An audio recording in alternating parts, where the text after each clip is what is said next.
আমরা আজকে একটা নতুন এক্সেলে ফর্মুলা দেখব, যেটা হলো ড্রপ ডাউন বক্স। কিভাবে ড্রপ ডাউন বক্স তৈরি হয়?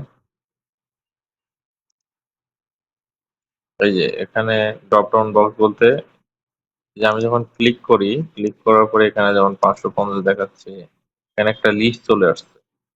ঠিক আছে, সংখ্যার লিস্ট চলে আসছে। এটাই আমরা আজকে তৈরি করব। তো বন্ধুরা, চলো তৈরি করি।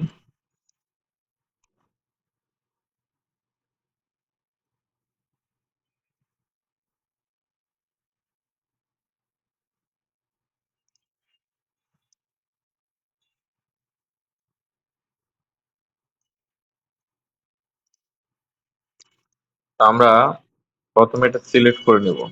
সিলেক্ট করার পরে এই কলামটা আমরা সিলেক্ট করে নিব। নেওয়ার পর আমরা ডাটাতে যাব, যে ডাটা ভ্যালিডেশন। তারপরে এখানে সেটিং থেকে অ্যালাউ ভ্যালুতে গিয়ে লিস্ট ধরবো। এখানে সোর্সিং এর সমান চিহ্ন দিয়ে এই যে এখানে আমি ডান পাশে কিছু ডেজিগনেশন এবং টাকার অ্যামাউন্ট বসাইছি, দেখে রাখছি। ঠিক আছে, এই টাকাটা আমি এখানে সিলেকশন করে দিব, দেওয়ার পরে ওকে দিব। তাহলে আমাদের কি ড্রপ ডাউন বক্স তৈরি হয়ে গেল।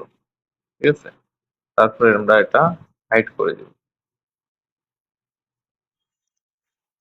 তাহলে এভাবে আমরা ড্রপ ডাউন বক্স তৈরি করতে পারি।